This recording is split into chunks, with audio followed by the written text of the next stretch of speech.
Hello and welcome back to another Doctor Who ratings analysis video. Now I think this one's going to be quite interesting because for the first time on this channel and in this series of videos I'm going to be taking a look at Series 14, Season 40, Series 1 and comparing it to something from the classic era of Doctor Who, which ran from 1963 to 1989.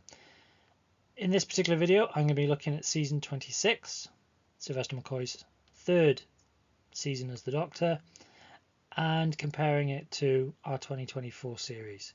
So there's been a lot of commentary about whether Doctor Who is in the same position now in 2024 as it was back in 1989, and in 1989 Doctor Who went on a little rest and didn't come back in terms of a full series for over 15 years. Are we in a similar situation now?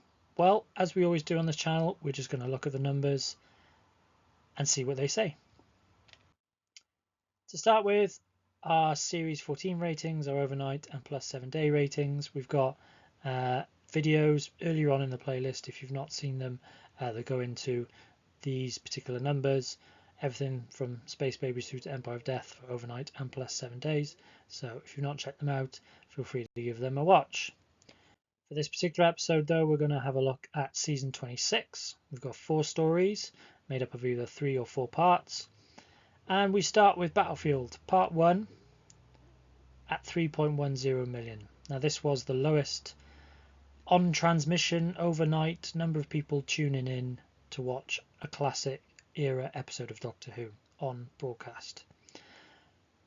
Fortunately, things did improve. We got 3.9 for part 2, part 3 got 3.6 and part 4 got 4 million. So from that low, Doctor Who Battlefield got a bit more of an audience.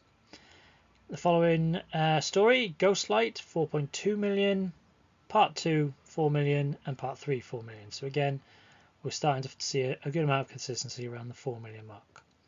The Curse of Fenric, one of my favourite stories, 4.3 million for part 1, part 2 4 million, part 3 4 million and part 4 4.2 million. So again, good consistency just above 4 million.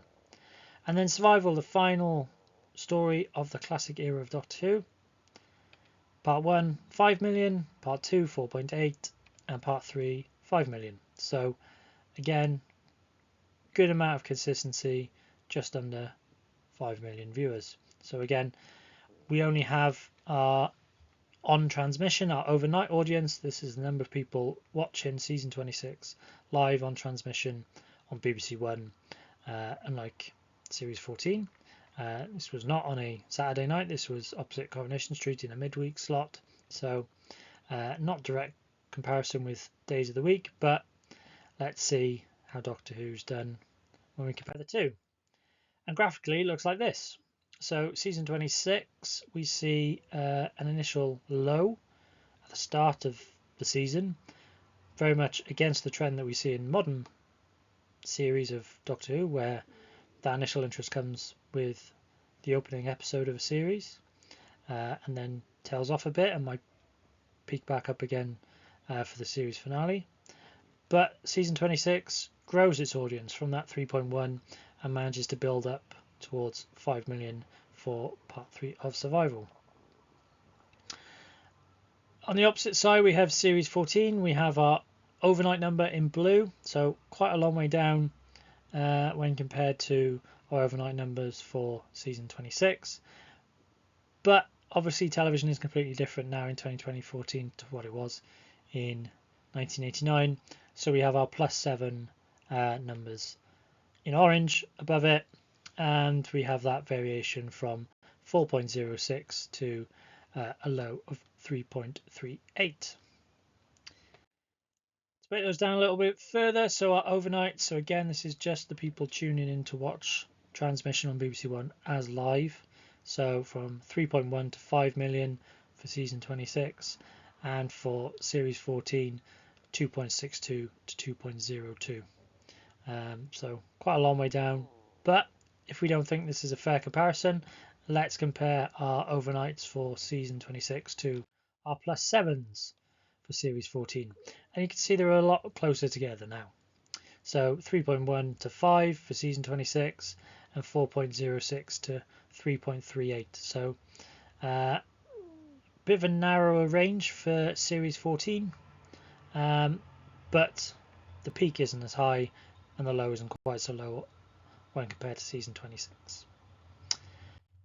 Okay, the next slide. So TV chart positions. Now, chart positions have obviously changed in the same way these are comparisons with two very different eras of television, and you can see how Doctor Who was a long way down the charts back in 1989. Again, consider Doctor Who was opposite Coronation Street, which was, you know, the monster back then, and there's less competition back in 1989 when compared to our multi-channel streaming offerings that we get now in 2024. So not sure there's a whole lot to be drawn out of chart positions, but for completionist sake I thought I would include them nonetheless. Let's look at what our 4 stories got overall in terms of our averages. So Battlefield averaged at 3.65 million, Ghostlight 4.07 million, Curse of Fenric at 4.13 million, and Survival 4.93 million. So decent averages overall for Season 26. But how do those compare with Series 14? Well, Series 14 on overnight averaged 2.27 million viewers. So yeah, all 4 episodes, stories rather, averaged better than our overall overnight figure for Series 14. And our plus 7 day at 3.71 million is slightly higher than the average achieved by Battlefield overall, but it is less than what Ghostlight, Curse of Fenric and Survival all achieved over their successive episodes. So I think we can say we're in around about the same ballpark. Let's make our direct comparisons for Season 26 overall. So 4.15 million overall average for on transmission figure compared to 2.27 million for Series 14. Now, of course, if you don't think that's a fair comparison because the TV landscape has changed, then let's compare that 4.15 million to our plus 7 day figure for Series 14, and it's still lower for Series 14 at 3.71 million. So unfortunately, Series 14, whichever comparison you want to make, whether it's overnight or 7 day figure, it's still lower than what Season 26 managed to achieve, apart from when it comes to the chart rating, when we have a 97 versus a 17. But 2 very different charts, very difficult to make accurate conclusions from chart position. There we go, that's the video. So hopefully that was of interest. If you enjoyed, please give it a like, share it, and make sure you subscribe to the channel so you can check out the next video that drops on the channel and go back and have a look at some of the previous ones. Hopefully you enjoyed. Thank you very much for watching. Much appreciated. I will see you next time. Thank you.